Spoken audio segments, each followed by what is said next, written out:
Good morning, everyone. We are back with another boat spotting video, but today it is raining, and yeah, haven't done one of these in a while. Out on my usual spot, but today is a little bit different because I got a story time. Uh, yeah, I'm out here. The weather is actually in line with my story. If you haven't seen the title of the video, it's I sold my boat. Yes, I did. Sold my boat. Why did I sell my boat?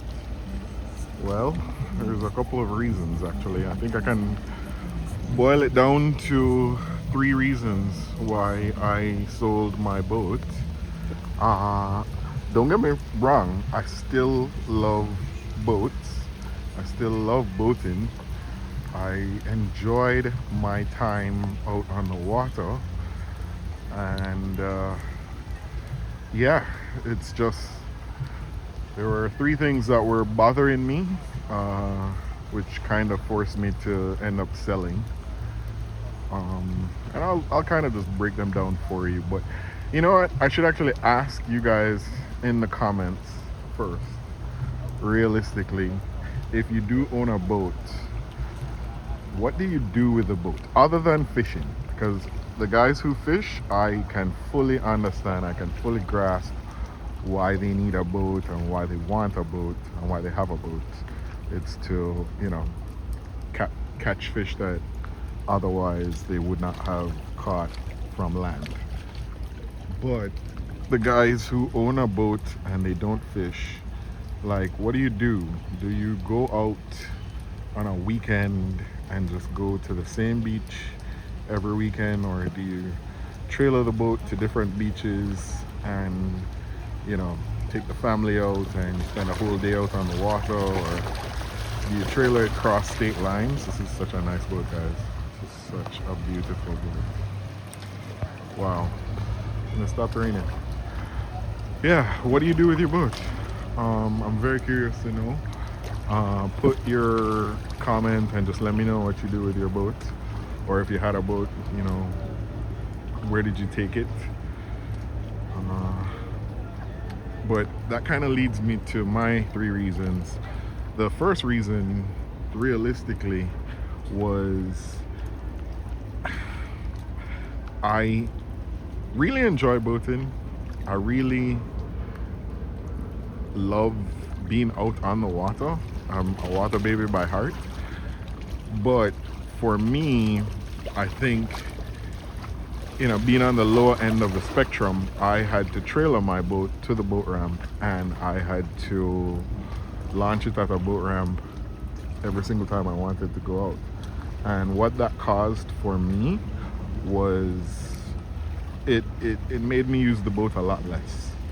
What do I mean by that? I went from taking the boat out like 4 times in 1 month to taking the boat out, once a month, because it was so much trouble to wake up early in the morning, prep the boat, head to the boat ramp, deal with the anxiety of what the boat ramp comes with, launch the boat perfectly, and then and have your fun on the boat, and then in the back of your mind knowing that you have to do all of that in reverse, which is bring the boat back to the ramp,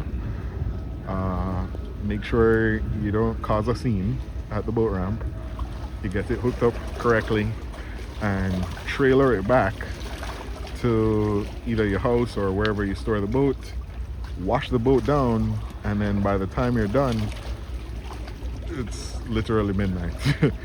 So it took a lot out of me to do that all the time, and so because of that, it made me use the boat a lot less. Like I said, I went from using the boat like every weekend to using the boat once a month,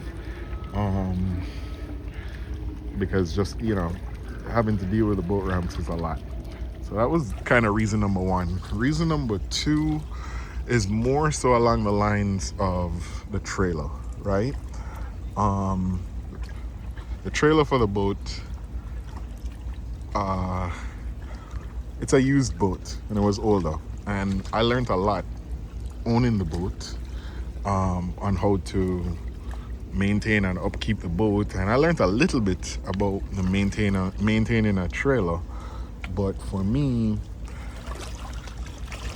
I should have learned a lot more about maintaining a trailer. Why? Because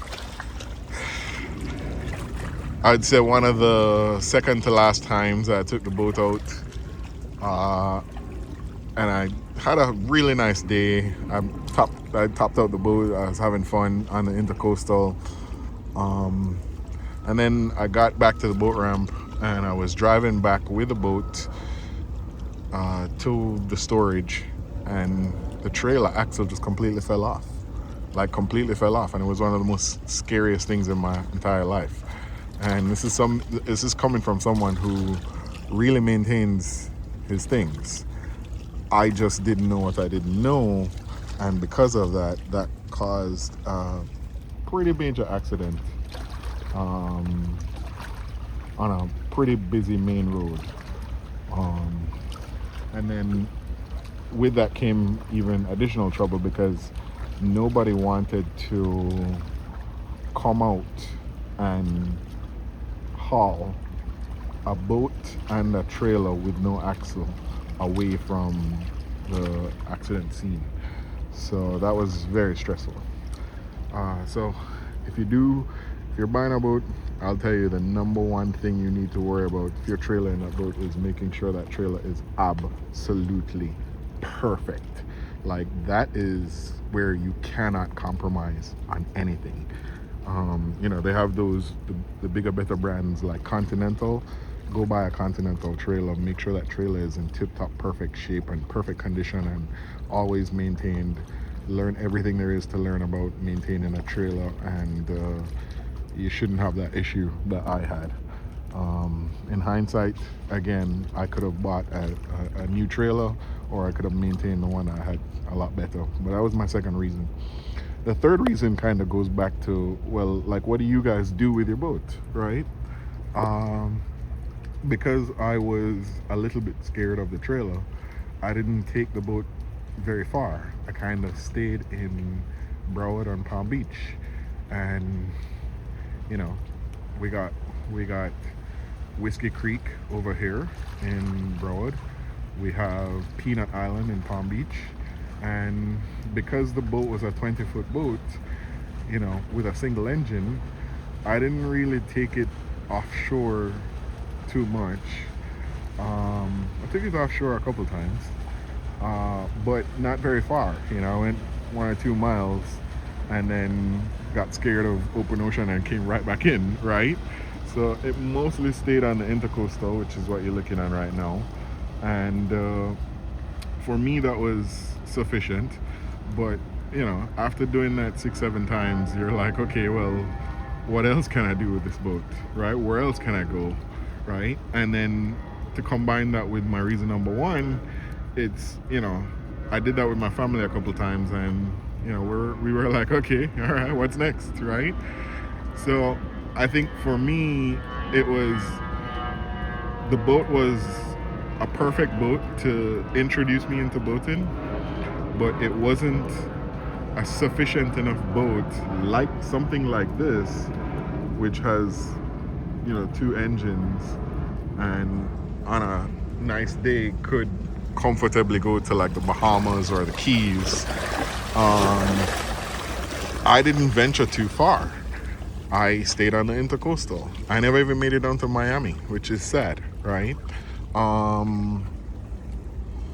Like downtown Miami, which is sad. So I think if and when I do this again, right, it needs to be a capable enough boat that can get me to the Bahamas. Because even when I was looking into insurance of going to the Bahamas, most insurers, 90% of insurers, require you to have a double engine, at least 24-foot boat. So a single engine, 20-foot boat, you're not gonna have any insurance to head over to the Bahamas. Don't get me wrong, lots of people do it and they don't care about insurance and things like that. They just heading over there in a jet ski or a 17-foot boat or a 20-foot boat on a perfect day with a good weather window. Yep, they can do that. You know, they're experienced boaters, or they're willing to take the risk. I am not willing to take the risk. I want to have that added layer of protection. So I think I would probably opt for, you know, even if it's a 22-foot boat or 24-foot boat with 2 engines, I would probably opt for something like that next go around. So for me, I am not done with boating. I think it was a learning curve. I learned a lot, and we're gonna do this again. We're gonna do this better next time.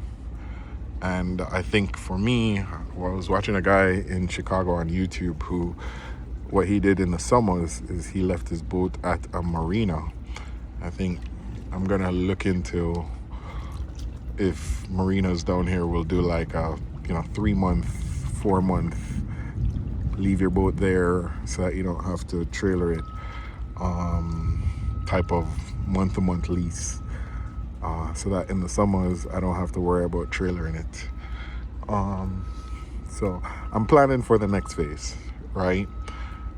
But I also am very curious as to what people do with their boats where they live.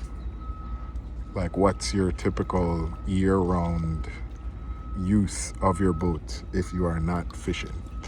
So let me know in the comments below. As you can see, the rain stopped. It's looking a lot better.